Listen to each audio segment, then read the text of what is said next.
पूर्व जन्म के कर्मों से ही हमें इस जन्म में माता पिता, भाई बहन, पति पत्नी, प्रेमिका, मित्र शत्रु, सगे संबंधी इत्यादि संसार के जितने भी रिश्ते नाते हैं वे सब मिलते हैं, क्योंकि इन सबको हमें या तो कुछ देना होता है या इनसे कुछ लेना होता है।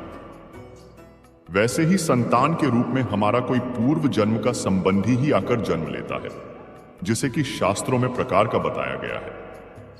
पूर्व जन्म का कोई ऐसा जीव जिससे आपने ऋण लिया हो या उसका किसी भी प्रकार से धन नष्ट किया हो, वह आपके घर में संतान बनकर जन्म लेगा और आपका धन बीमारी या व्यर्थ के कार्यों में तब तक नष्ट करेगा जब तक कि उसका हिसाब पूरा न हो जाए। पूर्व जन्म का कोई दुश्मन आपसे बदला लेने के लिए आपके घर में संतान बनकर आएगा और बड़ा होने पर माता पिता से मारपीट, लड़ाई या उन्हें सारी जिंदगी किसी भी प्रकार से सताता ही रहेगा। हमेशा कड़वा बोलकर उनकी बेइज्जती करेगा, वो उन्हें दुख ही रखकर खुश होगा। उदासीन पुत्र प्रकार की संतान न तो माता पिता की सेवा करती है और न ही कोई सुख देती है और उनको उनके हाल पर मरने के लिए छोड़ देती है। विवाह होने पर यह माता पिता से अलग हो जाती है। पूर्व जन्म में यदि आपने किसी की खूब सेवा की है तो वह अपनी की हुई सेवा का ऋण उतारने के लिए आपकी सेवा करने के लिए पुत्र बनकर आता है। जो बोया है वही तो काटोगे। अपने माँ बाप की सेवा की है तो ही आपकी औलाद बूढ़े होने पर आपकी सेवा करेगी, वरना कोई पानी पिलाने वाला भी पास में न होगा। आप यह न समझें कि ये सब बातें केवल मनुष्य पर ही लागू होती हैं। इन चार प्रकारों में कोई सा भी जीव भी आ सकता है। जैसे आपने किसी गाय की निस्वार्थ भाव से सेवा की है तो वह भी पुत्र या पुत्री बनकर आ सकती है। यदि आपने गाय को स्वार्थवश पालकर उसके दूध देना बंद करने के पश्चात उसे घर से निकाल दिया हो तो वह ऋणानुबंध पुत्र या पुत्री बनकर जन्म लेगी। यदि आपने किसी निरपराध जीव को सताया है तो वह आपके जीवन में शत्रु बनकर आएगा। इसलिए जीवन में कभी किसी का बुरा नहीं करें। जरा सोचो कि आप कौन सा धन साथ लेकर आए थे और कितना साथ लेकर जाओगे। जो चले गए वे कितना सोना चांदी साथ ले गए। मरने पर जो सोना चांदी धन दौलत बैंक में पड़ा रह गया, समझो वह व्यर्थ ही कमाया। औलाद अगर अच्छी और लायक है तो उसके लिए कुछ भी छोड़कर जाने की जरूरत नहीं, खुद ही खा कमा लेगा। और अगर बिगड़ी और नालायक औलाद है तो उसके लिए जितना मर्जी धन छोड़कर जाओ, वह चंद दिनों में सब बर्बाद करके ही चैन लेगा। मैं मेरा तेरा सारा धन यहीं का यहीं धरा रह जाना है, कुछ भी साथ नहीं जाना है। साथ सिर्फ नेकियां ही जाएंगी। मानो या ना मानो, पूर्व जन्म के कर्म आज भी कर रहे हैं आपका पीछा। मनुष्य का जीवन अच्छा बने या बुरा बने, इसके लिए उस पर 5 कारणों का प्रभाव विशेष दिखाई देता है। उन्हीं के अनुसार वह अपनी सारी लाइफ में नकारात्मकता और सकारात्मकता ग्रहण करता है और दूसरों को भी देता है। आइए जाने आपकी जिंदगी में प्रत्यक्ष और अप्रत्यक्ष रूप से सबसे अधिक किसका प्रभाव है।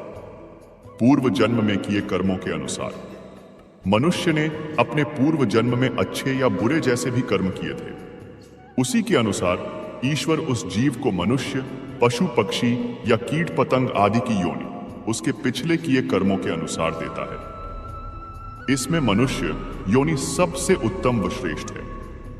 साथ ही यह योनि अंतिम योनि होने से मोक्ष का द्वार भी है, जो जीव का मुख्य लक्ष्य है। मोक्ष की प्राप्ति के लिए ही ईश्वर जीव को धरती पर भेजता है। इसलिए जीव का मनुष्य जीवन पाना उसके अच्छे किए कर्मों का फल है। जाति कभी बदली नहीं जाती, यानी वह जीव उम्र भर उसी योनि में रहेगा। आयु और भोग कम एवं अधिक हो सकते हैं। मान लीजिए किसी मनुष्य की आयु ईश्वर ने उसके किए कर्मानुसार 80 वर्ष कर दी है। वह मनुष्य अपने जीवन में पूर्ण संयम से रहता है तो उसकी आयु 80 से अधिक हो जाएगी। यदि वह साधारण रूप से रहता है तो उसकी आयु 80 ही रहेगी, और यदि निम्न स्तर से रहता है तो उसकी आयु कम हो सकती है। भोग का तात्पर्य यह है कि वह जीवन में क्या खाएगा, उसका स्वास्थ्य अच्छा रहेगा या नहीं, उसके सुख के साधन क्या हैं, उसके जीवन में सुख दुख कैसे आएंगे आदि, यह सब भोग में आता है। अच्छा, जीवन बिताने से आयु की भांति भोग भी घटाया या बढ़ाया जा सकता है। इस प्रकार मनुष्य पर पूर्व जन्म के कर्मों का प्रभाव सबसे अधिक पड़ता है। मनुष्य पर माता पिता का प्रभाव भी बहुत अधिक पड़ता है। किस व्यक्ति के माता पिता संयमी, निष्कपट, निश्चल, संस्कारित व उदार प्रवृत्ति के होते हैं, जिनके जीवन में ईमानदारी हो, झूठ नहीं बोलते हो, सबसे सुंदर व्यवहार करते हो, बच्चों को भी अच्छी शिक्षा देते हो, उनकी संतान अपने माता पिता को देखकर वैसे ही बन जाती है। इसके विपरीत जिनके माता पिता का जीवन घटिया हो, उनके बच्चे भी बेईमान, दुराचारी, दुष्ट, लफंगे व कमजोर होते हैं। इस प्रकार माता पिता का प्रभाव भी बच्चों पर बहुत अधिक पड़ता है। उदाहरण के तौर पर श्री राम के ऊपर माता कौशल्या का और शिवाजी के ऊपर माता जीजाबाई का प्रभाव पड़ा था। बच्चों पर माता पिता के प्रभाव के साथ साथ परिवार के अन्य सदस्यों का प्रभाव भी बहुत अधिक पड़ता है। परिवार के चाचा चाची, ताई ताऊ, दादा दादी तथा उनकी संतान, जिनके साथ बच्चा सदैव मिलता जुलता रहता है, उनका प्रभाव भी बहुत पड़ता है। साथ ही रिश्तेदारों व पड़ोसियों का प्रभाव भी बहुत पड़ता है। बच्चे का 8-10 वर्ष तक का जीवन अपने घर के सदस्यों के साथ अधिक बीतता है, इसलिए घर का वातावरण अच्छा होगा तो बच्चे के चरित्र तथा स्वभाव पर भी अच्छा प्रभाव पड़ेगा। अन्यथा बच्चे के चरित्र, स्वभाव व व्यवहार पर बुरा प्रभाव पड़ेगा।